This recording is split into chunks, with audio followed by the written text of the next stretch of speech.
Guys, പുതിയ വ്ളോഗ്സിൻ്റെ ഒരു പുതിയ വീഡിയോയ്ക്ക് എല്ലാവർക്കും സ്വാഗതം. അപ്പോൾ ഇന്ന് എൻ്റെ ബർത്ത്ഡേ ആണ്. അപ്പോൾ ബർത്ത്ഡേ സെലിബ്രേഷൻ ആയതുകൊണ്ട് നമ്മൾ നെയ്ബേഴ്സിനെയൊക്കെ വിളിച്ചിട്ടുണ്ട്. ഒരു മിനി വ്ളോഗാണ്. അപ്പോൾ നമുക്കത് കാണാം. ഇത്തവണത്തെ ബർത്ത്ഡേ നമ്മൾ വീട്ടിൽ വെച്ച് തന്നെ ആഘോഷിക്കാനാണ് പ്ലാൻ ചെയ്തിട്ടുള്ളത്. എല്ലാ വർഷവും നമ്മൾ വീട്ടിൽ വെച്ച് കേക്ക് കട്ട് ചെയ്തിട്ട് പുറത്തു പോയി ഫുഡൊക്കെ കഴിക്കും, അടിച്ചു പൊളിച്ചിട്ട് തിരിച്ചു വരും. അങ്ങനെ ആയിരുന്നു. ബദ്രിമോൻ എക്സാം ആയതുകൊണ്ട് നമ്മൾ പുറത്തു പോയി ഫുഡൊക്കെ കഴിച്ചിട്ട് വരുമ്പം ലേറ്റാകും.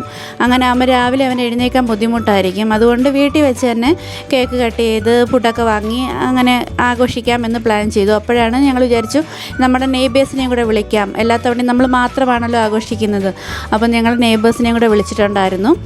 ഇത് ബദ്രിമോൻ കേക്കൊക്കെ കട്ട് ചെയ്തതിന് ശേഷം ഗിഫ്റ്റ് കൊടുക്കുകയാണ്.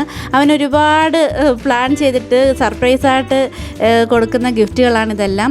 അവൾ ഫ്രീ ആയിട്ടിരിക്കുന്ന സമയത്തൊക്കെ വെറുതെ ചോദിക്കും, ദീദിക്ക് എന്തൊക്കെ ഇഷ്ടം, അങ്ങനെയൊക്കെ ചോദിച്ച് മനസ്സിലാക്കിയിട്ട് എൻ്റെ അടുത്ത് വന്ന് പറയാം, അമ്മ ദീദിക്ക് പെയിൻറ്റ് ചെയ്യുന്ന ബ്രഷും പിന്നെ കളേഴ്സും ഒക്കെ മേടിക്കണം, ദീദിക്ക് ഭയങ്കര ഇഷ്ടമാണെന്ന് എൻ്റെ അടുത്ത് പറഞ്ഞു. അതുപോലെ മാല, ബ്രേസ്ലെറ്റ്, പിന്നെ ഞാനായിട്ട് സെലക്ട് ചെയ്തതാണ് ഒരു വഞ്ചി മേടിക്കണമെന്നുള്ളത്.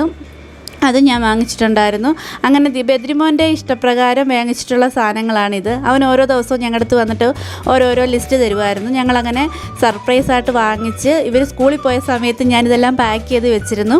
ഇത് ബദ്രിമോനും എനിക്കും ചേട്ടനും മാത്രമേ അറിയത്തുള്ളായിരുന്നു. ഇത് അവളുടെ കൈ കിട്ടിയ സമയത്താണ് ഇവളിതെല്ലാം അറിയുന്നത്. ഒരുപാട് ഹാപ്പിയായി, അവൾക്ക് ഭയങ്കര സന്തോഷമായി. അതിൻ്റെ സ്നേഹപ്രകടനങ്ങളാണ് ഈ നടക്കുന്നത്. ഈ കുഞ്ഞുവാവൻ നമ്മുടെ റൂമിൻ്റെ തൊട്ടടുത്ത റൂമിലുള്ളതാണ്. ഇവനോട് ഞാൻ മലയാളത്തിലാണ് സംസാരിക്കുന്നത്. അവൻ്റെ മമ്മിയും പപ്പയും എന്നോട് പറഞ്ഞു കുഞ്ഞോട് മലയാളത്തിൽ സംസാരിക്കും, അവനൊരു ലാംഗ്വേജും കൂടെ മനസ്സിലാകുമല്ലോ എന്ന്. അവരോട് നമ്മൾ ഹിന്ദി സംസാരിച്ചാലും കുഞ്ഞിനോട് മലയാളത്തിലേ സംസാരിക്കാവുള്ളൂ എന്ന് പറഞ്ഞിട്ടുണ്ടായിരുന്നു. നമ്മൾ ഈ റൂമിലേക്ക് മാറിയതിന് ശേഷം എനിക്ക് കിട്ടിയ ഏറ്റവും വലിയ ഭാഗ്യമാണ് നല്ല നെയ്ബേഴ്സ്.